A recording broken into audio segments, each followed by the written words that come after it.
Now, smash cut into, welcome back. We're going to talk about design, my wheelhouse. It is his wheelhouse. He loves designing. Picks out all the colors. Dude, what did I say when we went into this? We went into this design appointment. I said I felt like I was 8 years old with my mom at the hairdresser. Just kind of sitting there looking around, picking at the table, like, Oh my gosh, like, oh. But there were like 4 things that I had an opinion about through the, well, how long was that meeting? Do you remember? I feel like every meeting at Tilson takes about 2.5 to 3 hours, but this one took 2 hours. So yeah, in that amount of time, there were like four things that I had an opinion about, and I was just keeping my mouth shut, just going with the flow. And like 3 of the 4, she ended up picking the thing that I was going to pick. So I was like, I think I'm going to grab that sheet. I'm going to let Brad chat away with you. It'll take me like 2 minutes to run upstairs and get that sheet, so we have something to, go through and share with you how we came about these. I'll be right back.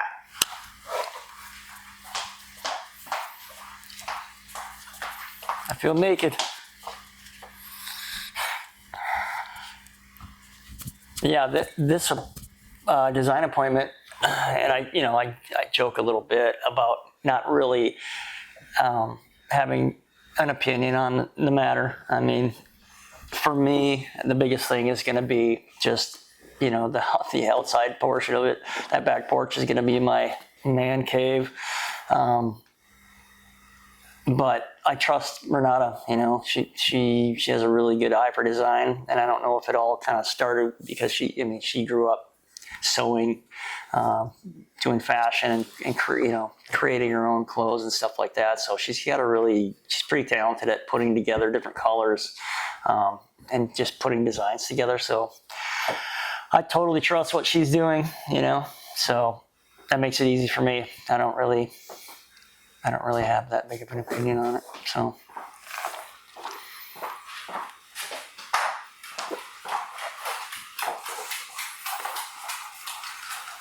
Hey, Okay. Dude, show off the little pack, dude. Little bag. Oh, I got my Tilson bag here. Store all our updates, any adjustments or new contracts we sign. Okay, so this is from the design center. Oh yeah, and we didn't even talk about change orders and how those go. Okay, so there's so many things you don't think about when you're building a house from scratch, and you have to choose everything. The countertop, the pulls, the handles, the colors, the soffit, the stain. There's so much. And we decided to go with quartz. So at first I put marble because it's a natural and I love it. But, there is maintenance on it, and it is one of the pricier of the 3 options that people typically go with. So we picked that. We went with we started off with a level 1. And then I saw the level 3, and I was like, for the kitchen, we're going to have to go with this because there's a little hint of gold in there, and it looks beautiful with the faucet that I've chosen for the kitchen. It's so beautiful.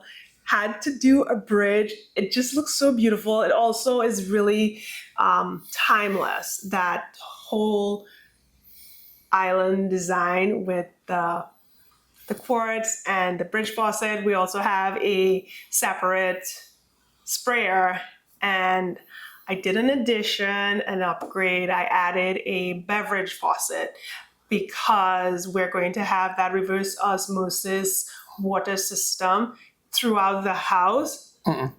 No? Just in the... Water softener is for all the water coming into the house. The reverse osmosis is just at the kitchen sink. Oh, okay. And for the drinking water. Okay, now we know. We have hard water down in Texas. It's really hard water. You get lime scale, really thick and really fast. And if you don't have, I just said reverse? No. Softener? Yes. If you don't have a water softener, you're going to have hard water. So, and that leaves those nasty little rings like yellowish, in the toilet, crusty and buildup. Yeah. So you definitely want a water softener system. So the beverage faucet, back to that. Beautiful. Yeah, You guys will see it? osmosis. It's pretty cool looking. Yeah, so that is going to look amazing.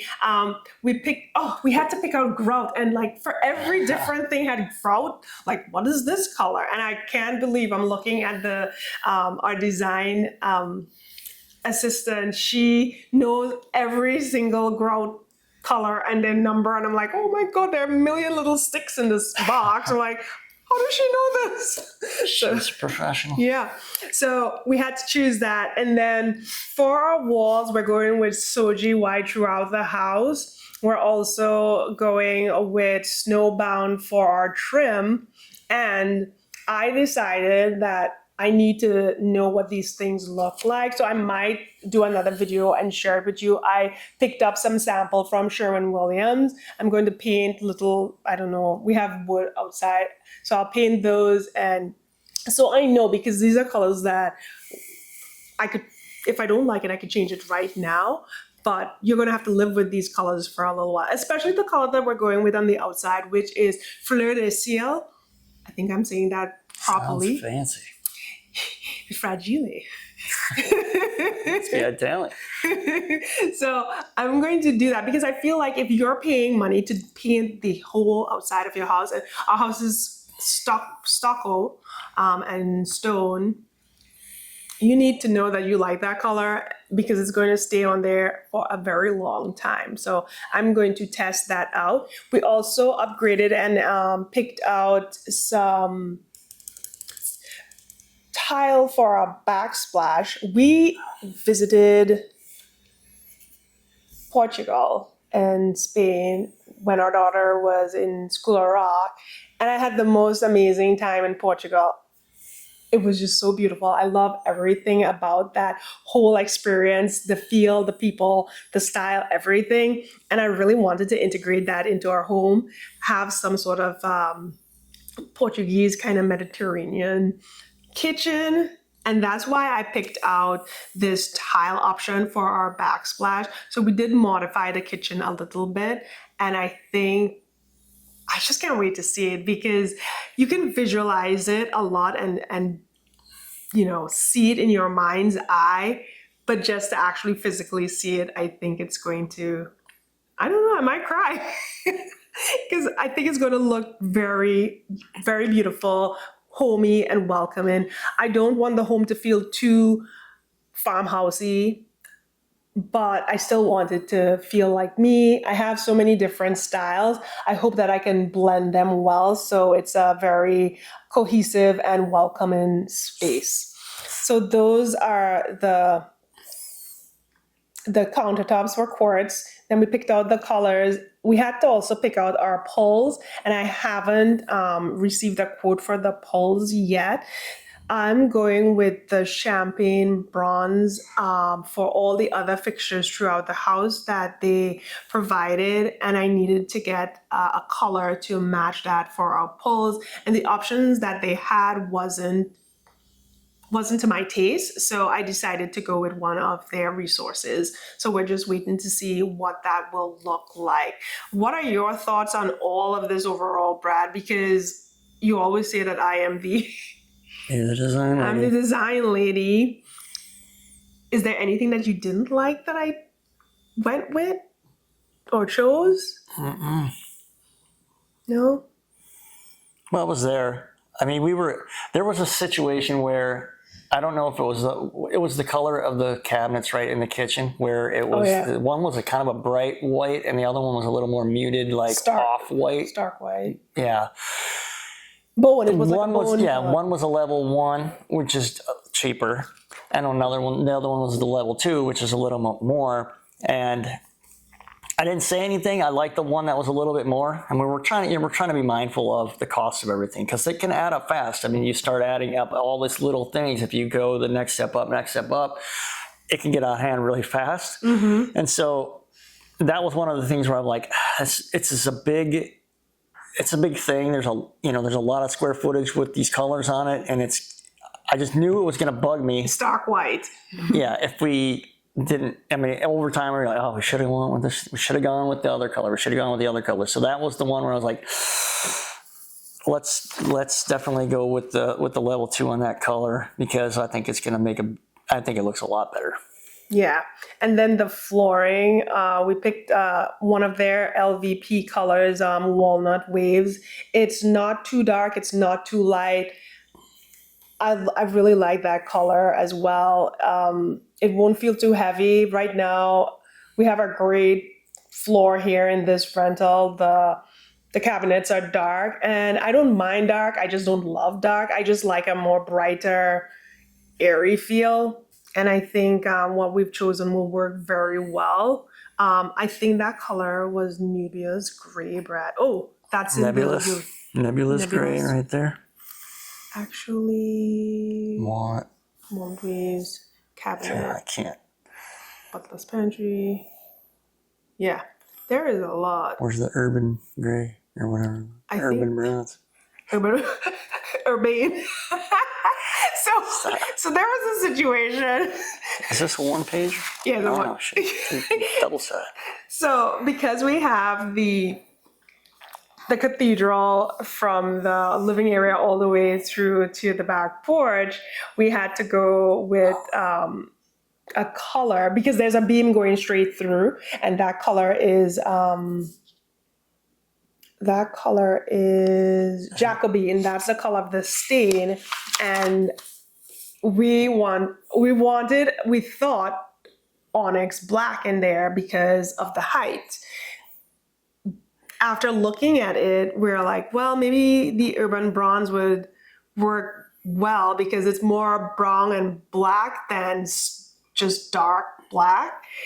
And we realized, we're like, oh, I think you spelled it wrong. You could put an E at the end. It's not urban. It's urbane bronze, not urban. I don't know what you guys are talking about. But Urban. It's urbane.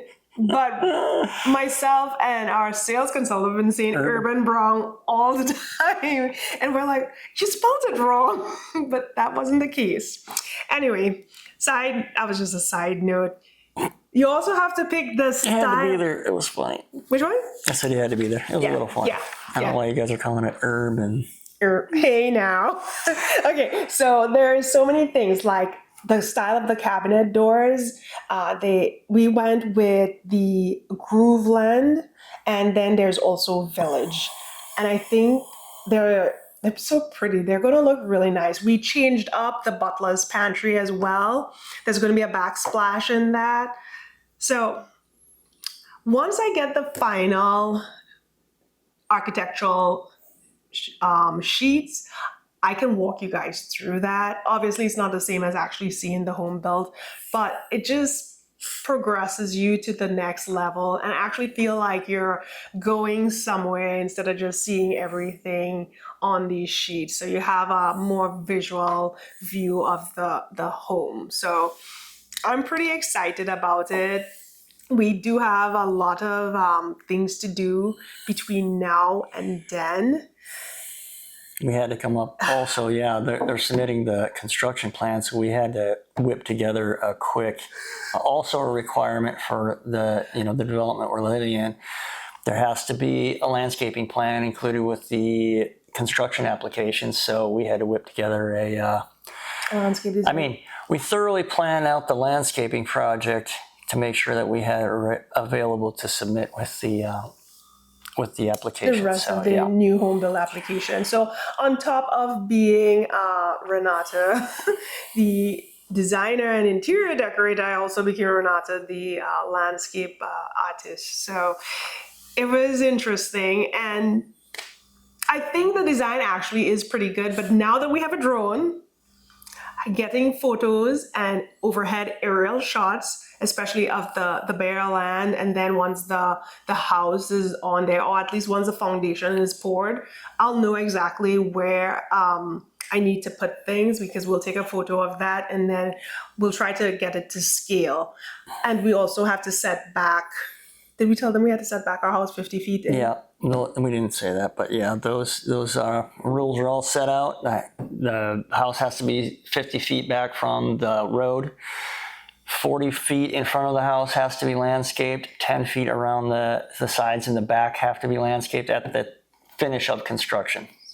So that's what we had to plan for. Yeah. And we decided that since it never rains here, that it probably would be wise to try to xeriscape or zeroscape for our property. I just don't want to fight the battle. Just trying to keep grass alive here. It's we're low on this area. Drought. Yeah, it's been a drought for a long time. Yeah. It barely ever rains. We're already short on water, and to use that water to try to get the grass to grow, just so we can cut it, seems like a self-defeating endeavor. So we're going to try to make it look really nice without having it be really intensive on water and maintenance. And what else do you do with that grass spot anyway? It's not like you sit on it and have picnics all day long. It's just there, really costing you money. So I feel like if we do have that xeriscape, it's beautiful, it's clean, and it's beautiful because they're not patches of brown and a little bit of green and that's the one thing I was going to say about grass is I like, if it's green, which it rarely is because it's so dry here and the grass is usually brown, but when it's green, it looks great. Lush. Which is part of kind of what we're taking into this xeriscape plan is we're going to try to find some evergreen plants, trees, shrubs that are adapted to this area so that natives, so that we've got some greenery and some really nice things to look at, some color, just to make it look really nice and so that we can, enjoy the view year round, really. Yeah, and we're going to also plant some trees as well. So I think the plan that we have is both beautiful and it also serves a purpose. So I believe that it will look very well and it will be good for the pollinators around there. It will be good for saving on water. So we're trying to be as eco-friendly as we can. And then hopefully I can have a cut flower garden in the back. And I do have some bright colors as well for the front. Also, I don't really like our little snake friends. So I'm trying to make sure that we have that pea gravel all the way around the perimeter of the home because they don't really like to crawl on that. So we have a nice little moat that's really protected. So, yeah. Anything else about our design appointment? Oh, our youngest, her room color. We had to pivot for her because she was really one of the only one that was really invested in, hey, what we're doing. So we gave her the opportunity to, choose what she wanted for her room, which room she wanted to pick and what color she wanted. And she went with a sort of taupey color. She likes brown. And she wanted her entire room to be brown, not just an accent wall. And for me, brown is pretty heavy. And I think it's for me, it's stressful. I can't stay in a brown space so much with a room. So we had to work through some color options and she picked one. And I believe that color is going to work for her space. She's very artsy and she'll like it. So yeah, we tried to let them pick, but they're all doing their own things. They were indifferent to the older ones. Yeah. So hopefully we don't get, you didn't ask me what I wanted sure at the end. Yeah, that's what's going to happen. Exactly. Why didn't you ask me what color I wanted? Well, we did. You didn't bother paying attention, which is pretty typical. Yeah. So guys, that is pretty much it. I really wanted to share and also for our memory and journal to get this video and the previous ones done so we don't forget and fall behind on where we're at and what we talked through. So go ahead. I was just going to say, and then we can at some point talk about change orders and we can talk about the wall texture. Was that part of this design? Yeah, we did have to pick the wall texture. We did. Let's just do it right now. Okay. So guys, I would say I'm from Wisconsin because I lived there for a number of years. 16 years. Although I was born in Trinidad, but I feel like I was from Wisconsin, and all the Don't homes. forget Tobago. All right, then Trinidad and Tobago. So all the walls that I had ever encountered, in most newer homes in Wisconsin, they all have smooth walls. Older homes would have like orange peel and stuff, and I didn't really know what that was until Well, I it saw was it. plaster. So it did have that orange peely look, like that textured look, but because it was plaster instead of drywall. And I do like plaster because it has that sort of Mediterranean feel to it. But I love smooth walls. It's so easy to paint. It's easy to clean.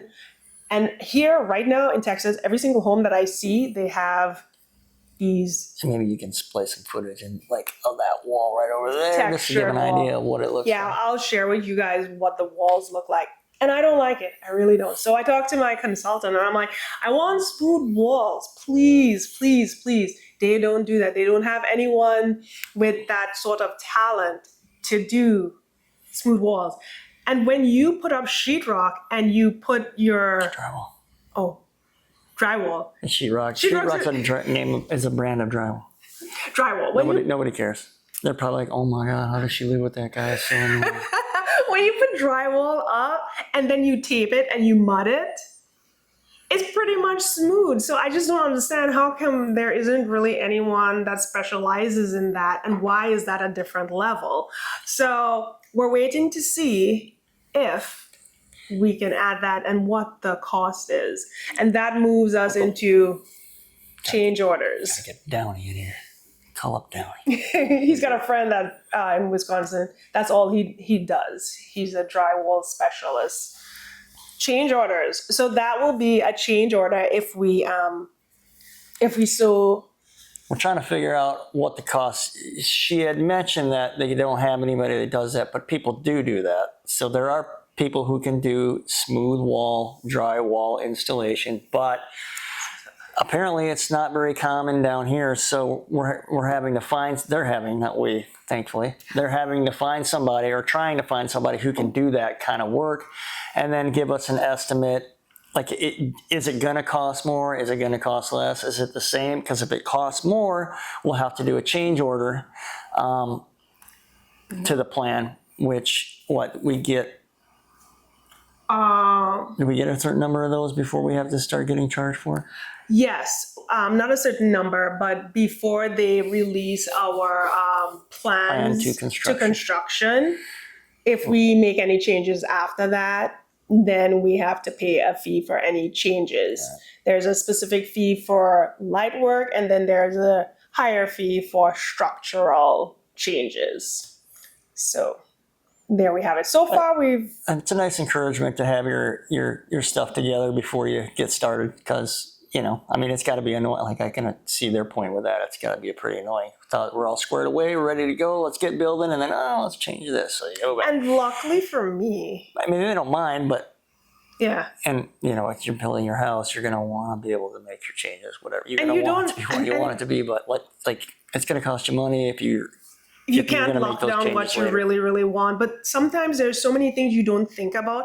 Like, I try to say everything I can at these meetings, everything that pops into my head, right, so that she can jot it down. As long as she jots it down, then we talked about it, and it doesn't it doesn't move to a different stage. Like, it's not after something. So that's why she's like, say everything you have in your mind right now, so we can document it at this stage. Right. So it's not like a new thing you're adding.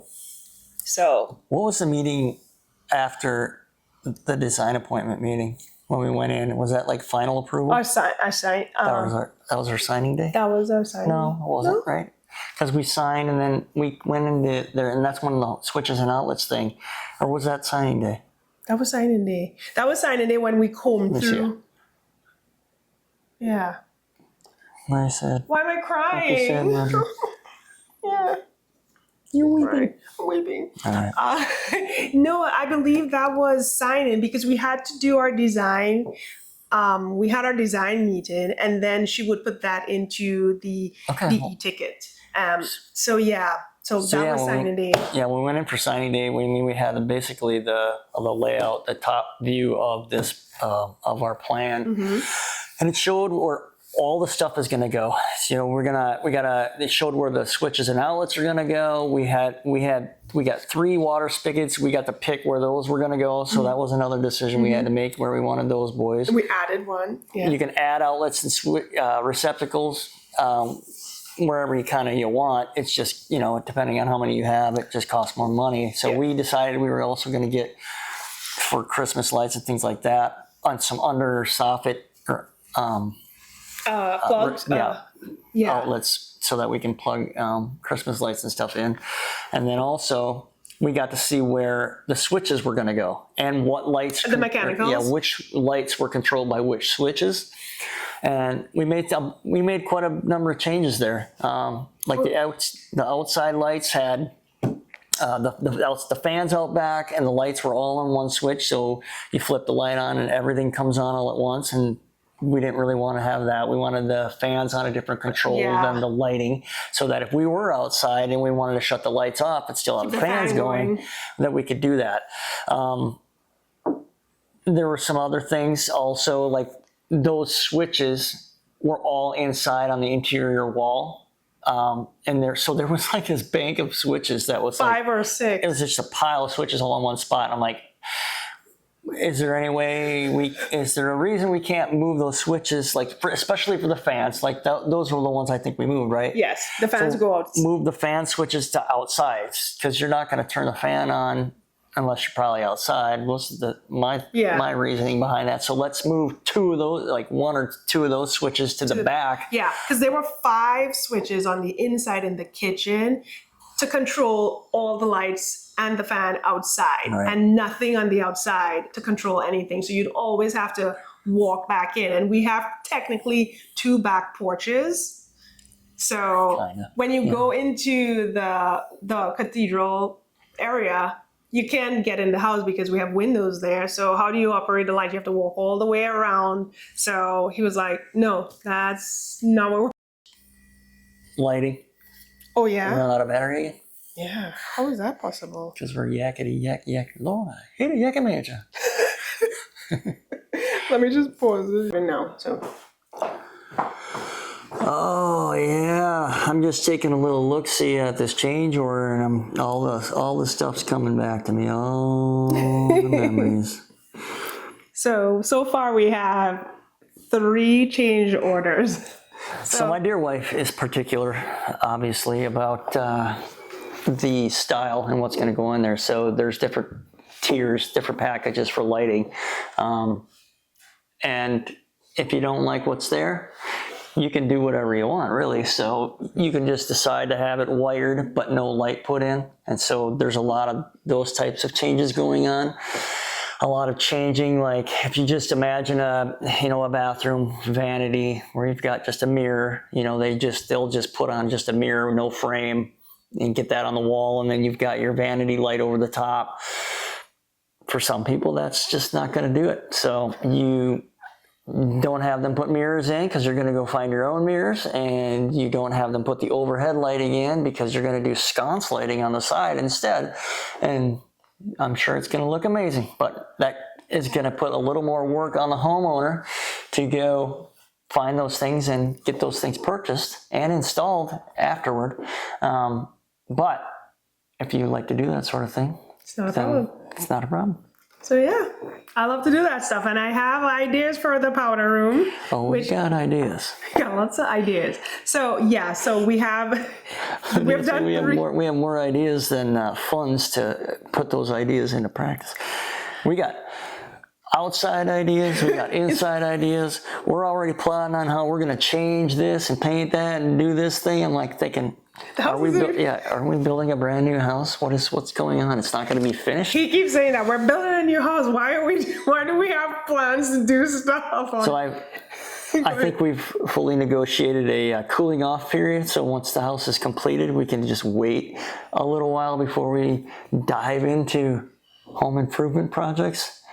Yeah, for a little while. The first one will definitely be the powder room, but we'll have to work on the outside for sure first. That's the That's the first priority. That's the priority, getting that front done and completely done with all the plants and all the trees and everything. We have to get that landscaping done first at the end of the house. And then we've got plans for gardens, English style gardens in the back of this property and some vegetables back there. Raised beds, but we also have to leave a spot open because we're going to add a pool in the future. And I think we should just leave that spot pretty much like a courtyard, just leave it bare for now and then have like... So we can dig it up later. Yeah, don't put anything with deep roots there. So we will make those updates in the future. But I think it's good to set those plans now because you'll know how to work around the area and what to plant or what to put where. So you're not going through a lot of struggle when the time comes to make the updates. So we had 3 change orders and Brad wanted, this was your one, Cat 6. So we added a few of those. We work at home, and as previously stated, so I just wanted to get some Cat 6 cable put in there in case any future whatever. And we wanted to get also that Cat 6 wire to all of the rooms so that. So what is Cat 6 for those that don't really? It's just networking cable. It's a higher level, higher speed networking cable than Cat 5 cable, which I think was their standard. So we just did as long as they're going to wire it anyway, let's maybe future-proof the networking cable. So it wasn't that much of an increase, so we decided to just go with Cat 6. Yeah, we did have to lower the tiles in the secondary bathroom. That was something he was like, why do you want tiles go all the way to the top in a 10-foot? Because it makes a room. Well, because how high are we splashing water? And then what are we having, a water fight in there? But in the master bathroom, just tile the ceiling and tile all the walls and the ceiling and the floor. Are you giving me ideas? I don't think so. So we decided to go against that for now. So those are just some of the updates that we had. Oh, and we didn't mention that when you do set your home with Tilson, they also add an allowance in there. So you can say when you're there, hey, I want like a $4,000 allowance, and they include that into your budget while you're planning out everything. And if something happens later on and you want to make an addition, a change or anything, you can use that allowance fundage. So you're not tapping into or over. And to be clear, right, that allowance is something that they just factor into your overall loan amount, so that when you go to get pre-approved from your lender, that amount, that $4,000 would have been pre-approved for you. So you're good to go, and that amount can be rolled into your mortgage at the end of the whole process. So you've got that little buffer built in there for certain changes. That you want to make. So there's guys, there's so much minuscule things that we can talk about that we've made changes. I think once we get to the, clearing the land, breaking ground, and getting the slab in, we'll start to really see and feel the momentum of this. The pictures are going to be awesome. But the pictures are going to be great. I am so excited for this. My heart is like racing. And every time I start talking about it here, I feel like it's actually something tangible. Every time. It just feels more like, holy crap, we're really doing it? Yeah, like we did it. It's the motion. It's set into motion. And so the Fayetteville is the house plan that we are building and we've signed. And I guess I can throw our signing day photo in here so you guys can see that, and a few of the other photos that we've taken, and some of the overhead view of the land. So thank you guys so much for joining us. I'm excited. I hope you are too. Leave us any comments if you have questions. Don't forget to like this video and subscribe to our channel. Talk to you real soon. Have a great day. Bye.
kiss you away and we're done just like that.